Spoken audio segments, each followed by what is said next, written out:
Google has just added the most requested feature to the Gemini update for Google Home speakers, which is continued conversation, allowing you to ask a question and then it waits for you to ask another question. They've made some improvements to it, and today I'm going to show you how to get it set up and what it can do. Let's get started. So first we're going to head into the Google Home app. I'm going to tap on my profile here. Now I am a part of the early access program for Gemini and public preview, so you can sign up for that over there. But here we're going to go into the home settings. I'm going to scroll down and then we're going to go to under Home Features and Gemini for Home Voice Assistant. Tap on there and then we have the option to choose continued conversation. Now this just barely released, so if you don't see it yet, it may take a couple days to show up. And Google has also announced this is going to be a global update, so all users that have access to Gemini now will be able to do this. So we're going to tap on there and here it says this will be applied to all the devices in your home. Now I do wish I had the option to specify what devices I want to have continued conversation, but it's still just all of your devices or none of your devices. So here, continued conversation keeps the mic active so you can ask follow-up questions without saying the wake word again. So before we turn that on, let's ask a question. What's the weather today? It's 50 degrees and lightly raining right now. It'll be a cooler day than yesterday, with a high of 53 and a 35% chance of rain this afternoon. Tonight will drop to about 37 degrees, and there's a small chance of snow. Okay, so there, once it finished its command, it no longer is trying to listen. The lights are not on anymore. So now let's go ahead and turn on continued conversation. We'll just give that a second to update, and let's ask it something else. Add cereal to the shopping list. I added cereal to shopping list. So there you can see that after it gave its response, the lights turn back on, indicating it is listening to me again for a second response.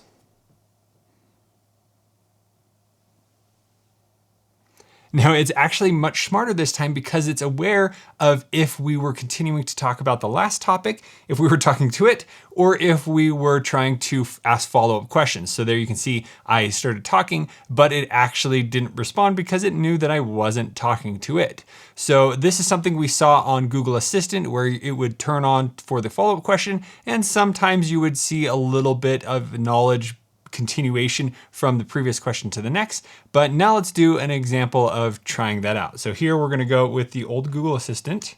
The mic's off. The mic's back on. Hey Google, how far away is the moon?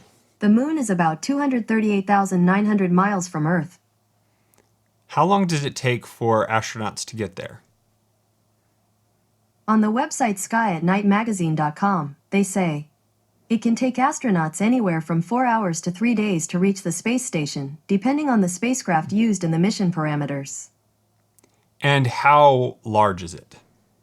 Sorry, I don't understand.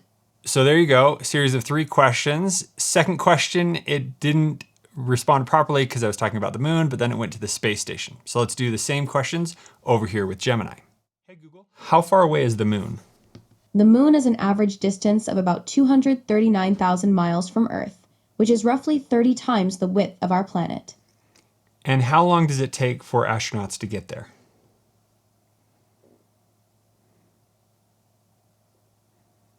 For astronauts, it generally takes about 3 days to travel from Earth to the moon using current propulsion methods. And some of the older Apollo missions took a little longer, around 3 to 4 days. And how big is it? The moon's mean diameter is about 2,160 miles across, which is roughly a quarter the size of the Earth. Thank you. You are very welcome. Let me know if you need anything else. All right, so there you go. You could see how much improved the conversation was with Gemini and continued conversation. It was able to answer how far away it was, how long it takes, and then how big the moon was without me stating and talking about the moon again, asking that specific question. So that was great.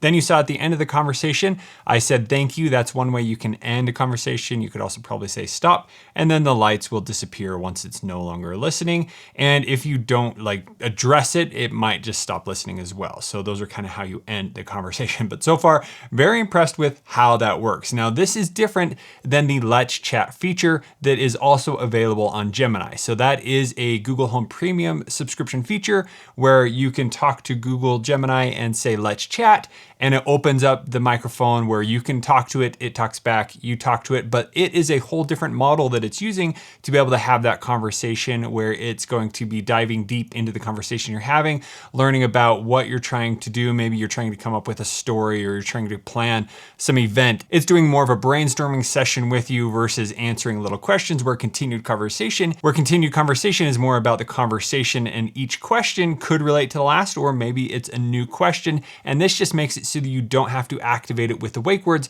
every single time you want to talk to it. Sometimes I'm adding different items to a shopping list, and while it's talking and saying, hey, I added that to the shopping list, I've remembered another thing I need to add, and then I can simply just talk to it and tell it what to add instead of activating it again. You know, the less time you have to activate it, the nicer the experience is. So the Let's Chat feature is premium, where continued conversation is available to everyone that uses Gemini, which is awesome. So glad that Google has brought this feature back.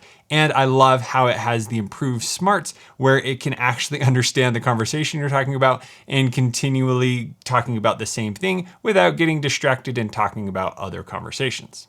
Google also talked about how they have added the side talk feature. So if you are talking about one topic and somebody else changes the topic or you change the topic, it's going to be able to change that. Hey Google, turn off the office lights.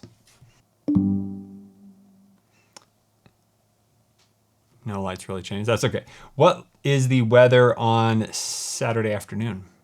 Saturday afternoon in Orem will be cloudy with a high of 60. There's only a slight chance of rain.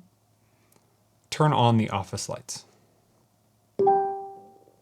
And there you go. We were able to have multiple types of conversations and it was able to follow along. So again, if you were waiting for continued conversation, it is now available on Gemini. This is also going to be supported in multiple languages, and it is much smarter than it was on the Google Assistant version of continued conversation. So if you have any further questions about continued conversations or Gemini and how it has been working so far, it's working well for me. I'm hearing other users not having the same experience. Please let me know below, and also leave your feedback to Google by asking it to send feedback, and it will send it directly to them. Thank you so much for watching. We'll see you on the next one.